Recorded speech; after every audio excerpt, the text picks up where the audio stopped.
Welcome friend. और आज हम बात करेंगे टेक्नोलॉजी का क्या हुआ, कैसे हुआ। और हमारे साथ आज बहुत ही सीनियर डॉक्टर मिस्टर विश्राम बापट जी हमारे साथ हैं।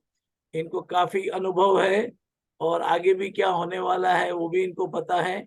तो हम इनको हमारे चैनल में वेलकम करते हैं। डॉक्टर विश्राम जी, आपका हमारे चैनल में बहुत बहुत स्वागत है। धन्यवाद सर।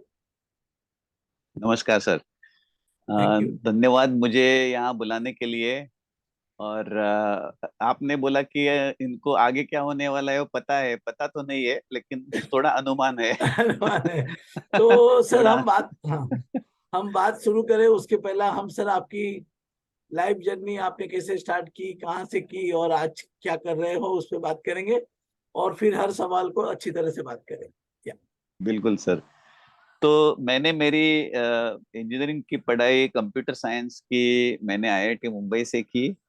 वो साल 1976 में है, मतलब क्लोज टू 50 साल होने के लिए आ गए वो। और वो मैं क्यों क्यों प्रेरित हो गया, क्योंकि उसके थोड़े साल पहले अपोलो 11 मिशन मून के लिए वो मून लैंडिंग हुई थी 1969 से। तो उस टाइम जो हमने डॉक्यूमेंट्रीज देखी उसके कंप्यूटर्स कैसे थे उसके बारे में मुझे बहुत रुचि आई उसके अंदर। तो मैंने सोच लिया था कि नहीं, मैं मेरा करियर बनाऊंगा सिर्फ कंप्यूटर्स में ही बनाऊंगा।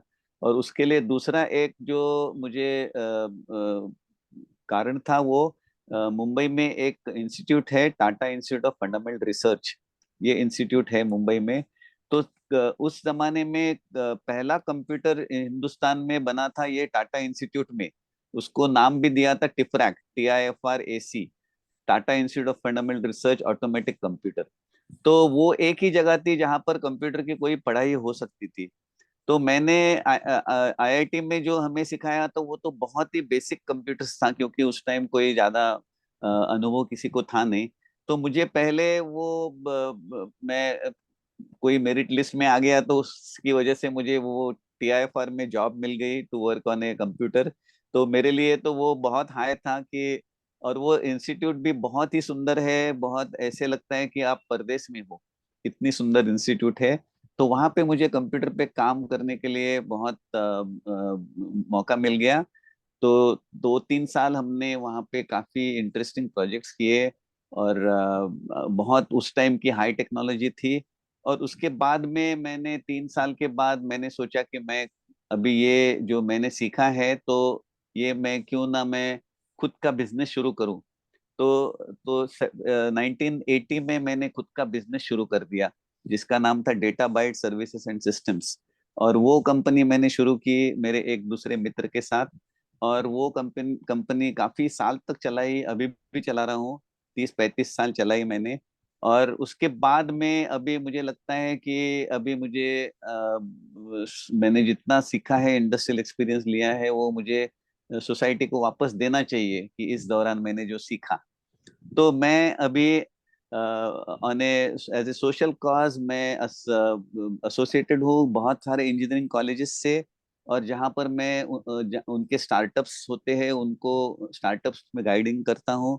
और यहाँ पर एक विमेंस यूनिवर्सिटी है, SNDT विमेंस यूनिवर्सिटी, उसके साथ मैं जुड़ा हुआ हूँ। वहाँ पे मैं जो इंजीनियरिंग की महिला लड़कियां हैं उनको मैं मेंटरिंग करता हूँ, जो स्पेसिफिकली जो बहुत ही फ्रूगल बैकग्राउंड से आती है, या जिनके घर में उनको कोई सपोर्ट नहीं है, ऐसे लोगों को मैं मेंटरिंग करता हूँ।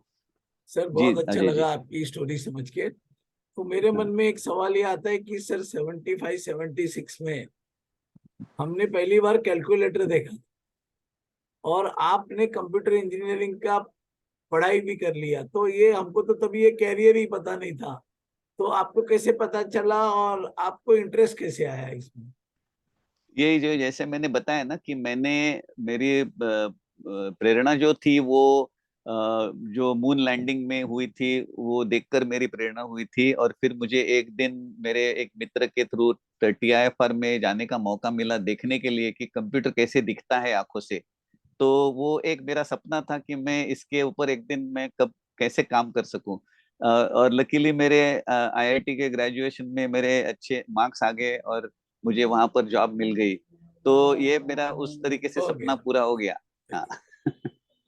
यस। तो सर अभी तो टेक्नोलॉजी काफी आगे आ गई है और हाँ जी। गवर्नमेंट ने भी रिकॉग्नाइज कर लिया है, जैसे कि साइंस, टेक्नोलॉजी, इंजीनियरिंग, मैथ्स के प्रैक्टिकल लैब भी चालू हो रहे हैं।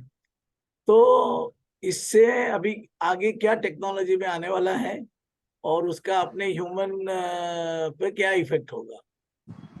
हाँ। इससे आगे क्या होने वाला है ये तो प्रेडिक्ट करना मुश्किल है, लेकिन हम अनुमान तो लगा सकते हैं कि क्या हो सकता है ये। तो इससे दो प्रकार के इफेक्ट्स हो सकते हैं। एक इज जो ह्यूमन सोशल इफेक्ट्स जो बोलते हैं उसको, जो रिगार्डिंग ह्यूमन रिलेशंस, जो हम लोग एक दूसरे के साथ, जो पहले हम लोग जैसे बच्चे, हम लोग जब भी बच्चे थे तभी हम लोग गिल्ली डंडा खेलते थे, हम लोग फुटबॉल खेलते थे, हम लोग लगोरी खेलते थे, ये सारी चीजें करते थे हम लोग। तो वो तो अभी अब छूट गया है, सब लोग अपने अपने मोबाइल के ऊपर टक टक टक टक टक टक। तो ह्यूमन कांटेक्ट जो सबसे इम्पोर्टेंट था, और जो ह्यूमन इमोशंस, और जो हम लोग कभी एक दूसरे को गले लगाते थे, वो सब खत्म हो गया है। जिसकी वजह से जो people are getting more and more mental stresses and mental, जिनकी इंस्टेबिलिटी हो गई है, बहुत सारे लोगों को प्रॉब्लम होता है, डिप्रेशन में जाते हैं, क्योंकि उनको वो आउटलेट नहीं मिलता है जो हम लोग पहले मित्रों के साथ बात करके हम लोग छोटी छोटी समस्याएं या घर पे भी सुलझाते थे। तो ये एक उसका गलत परिणाम हो गया है। लेकिन अच्छे परिणाम तो बहुत सारे हैं इससे, ऐसा नहीं कि इससे सारे गलत ही हुए। जैसे एक मिसाल के तौर पे, जब भी ये लॉकडाउन हो गया कोविड का, उस टाइम अगर आपके यहाँ टेक्नोलॉजी नहीं होती थी तो आप बहुत लोगों को घर पे बैठ के भूखा मरना पड़ सकता था, क्योंकि खाने के लिए कहाँ से आएगा सामान, कैसे होगा। और आपके बच्चे 2 साल पे स्कूल बिना जाके घर में बैठे रहते थे, और वो तो ऑनलाइन की वजह से बच्चों की पढ़ाई भी हो गई। आप many people can work from home, उनका काम भी चालू रहा, कंपनियां चलती रही, डॉक्टर्स अपने प्रिस्क्रिप्शंस भी रिमोट देख के करते रहे, आपको खाना फूड सब डिलीवरी भी घर पे होती रही ऑनलाइन। तो इसकी वजह से ये अब 2 साल हम हमारे इतने बुरे नहीं गए जितने बुरे हो सकते थे। दूसरी अच्छी चीज है कि जैसे हम लोग बचपन में सोचते थे कि अरे ऐसे जादू की जो अलादीन का चिराग होगा वैसे कोई आ जाएगा तो कैसे कितना मजा आएगा, कि मेरे हाथ में एक चिराग।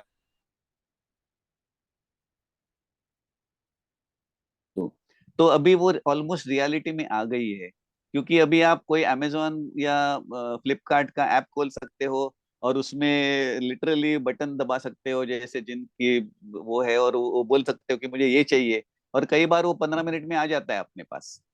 यस। ओके। वो जिन जो डिलीवरी बॉय है वही जिन है, वो आके दे देता है कि आपको ये आपको चाहिए। सिर्फ आपको चंद बटन दबाने हैं, बटन, या आजकल वो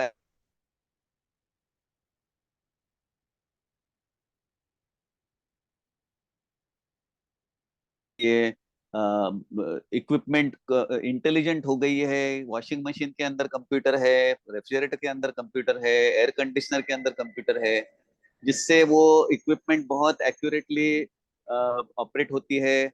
और वो जिससे बिजली की भी बचत होती है, जिससे आवाज भी कम होता है, ये सारी चीजें हो गई है। हाँ जी जी। बहुत बढ़िया सर। तो एक मैं अभी आपको ये पूछना चाहूंगा सर कि हाँ अभी नए स्टार्टअप काफी चालू हो रहे हैं और टेक्नोलॉजी की वजह से वुमेन्स, ओल्ड पीपल, कोई भी काम कर रहा है और ये स्टार्टअप काफी आ रहे हैं। तो स्टार्टअप में अभी थोड़ा हम लोग बोलते हैं कि इन्वेस्टमेंट का विंटर है। तो स्टार्टअप वालों ने क्या करना चाहिए जिससे उनको बराबर रिसोर्सेज मिले और वो आगे बढ़ सके? हाँ। तो स्टार्टअप के लिए बहुत सारे इंक्यूबेटर्स बन गए हैं, इसमें कोई डाउट नहीं है। गवर्नमेंट के तरफ से भी बन गए हैं, there are private also. There is that Atal incubation mission है, there is that invest India है, डीआरडीओ का टीडीएफ नाम का फंड है, उससे बहुत सारे स्टार्टअप्स को बेनिफिट मिलती है। लेकिन मेरी समस्या है थोड़ी सी दूसरी, जो प्री स्टार्टअप है कि जिसके कुछ दिमाग में आइडिया है और उसको वो आइडिया को ट्राई करना है, तो जिसको हम लोग बोलते हैं आइडिया स्टेज के ऊपर। तो उस स्टेज के ऊपर आजकल आज के डेट में कोई भी गवर्नमेंट का या प्राइवेट किसी का प्रोग्राम है नहीं कि जो ऐसे जो टैलेंट है जो कुछ कर सकते हैं उनको एक्सपेरिमेंट करने के लिए भी कुछ मौका मिल जाए। यहाँ पर ये स्पेस में हमारे पास थोड़ी कमी है ऐसे मुझे लगता है, क्योंकि एक सही। बार उन्होंने कुछ बना दिया और तो बाद आप में दिखा सब कुछ सकते है। हो तो हाँ, बाद में वो आप शार्क टैंक से लेके बहुत सारे हैं जो आपके पास आ सकते हैं। लेकिन वहां पहुंचने के लिए बहुत लोगों के पास आइडिया होती है, लेकिन उसको प्रैक्टिस करने के लिए भी मामूली फंड्स लगते हैं। जैसे अगर आप शार्क टैंक में वो 1 करोड़ 50 लाख इस टाइप की बात करते हैं, तो इस मैं जो बोल रहा हूँ उस स्टेज में मे बी 50,000 1 लाख 1.5 लाख इतने ही फंड्स लगते हैं। लेकिन वो भी प्रोविजन कहीं पर नहीं है कि ये फंड्स कैसे उपलब्ध किए जाएं सो दैट ये बच्चे जो है वो अपनी आइडियाज को ट्राई कर सके। हाँ सर, आपकी बात तो जी। ठीक है, लेकिन अभी बहुत से कॉलेज में, यूनिवर्सिटी में मैं गया हूँ, तो वहां पे ये कॉलेज और ये लोग ही अपना 10 20 50 हजार के इनाम अनाउंस करते हैं अच्छे आइडिया पे। तो ये हो रहा है। और सर, आपको तो काफी अनुभव है, तो मैं हम्म। एक पूरा हट के सवाल पूछता हूँ कि सर, जिंदगी को अच्छी तरह जीने के लिए और हमेशा तरक्की करने के लिए मनुष्य ने क्या करना चाहिए? अरे ये तो आपने बहुत लोडेड सवाल पूछा। अच्छी तरक्की करने के लिए अच्छी तरक्की करने के लिए जो काफी किताबों में लिखा है वो किताब, और मैं बोलूं कि अलग सारे टाइप की किताबों में, अपने भगवत गीता में भी लिखा है, या मैनेजमेंट के बुक्स होते हैं, एक बुक है जायंट लीप फॉरवर्ड नाम की बुक, और otherwise third thing is science में भी देखो। तो तीनों जो है, साइंस भी यही कहता है, अपने स्क्रिप्चर्स भी यही कहते हैं, और अपनी मैनेजमेंट के बुक्स भी यही कहते हैं कि आपको क्या चाहिए, कि आपको एक सपना और पैशन चाहिए। अच्छा, वेरी आपको गुड। और किसी चीज की जरूरत नहीं है। आपको लगता है कि अरे मेरे खिसे में पैसे नहीं है तो मैं कैसे करूं। आप सिंपल एग्जांपल ले लो धीरू भाई अंबानी जी का। उनके पास कहाँ पैसे थे, वो तो पेट्रोल पंप के ऊपर पेट्रोल भरते थे वो। लेकिन उनके पास एक सपना था, वो सपना उन्होंने लोगों को दिखाया, और वो सपना एक बार लोगों को कन्विंस हो गया तो लोग पैसे डालते हैं। दूसरी एक एग्जांपल दे सकता हूं मैं। आज एप्पल जो कंपनी है वो वर्ल्ड की नंबर 1 कंपनी है, it is the highest market cap in the world. तो उसके जो फाउंडर थे स्टीव जॉब्स, वो तो अनाथ थे। उनको ही वॉज ए ऑर्फन, और वो कैलिफोर्निया के वो हरे कृष्ण मंदिर में लंगर खाते थे वो जाके, क्योंकि उनके पास खाने के लिए पैसे नहीं होते थे। तो बट क्या था उनके पास भी एक सपना था कि मैं ये बनाऊंगा। तो मेरी सबसे यही एडवाइस या प्रार्थना या जो कुछ कहो, कि सपना देखना शुरू कर दो।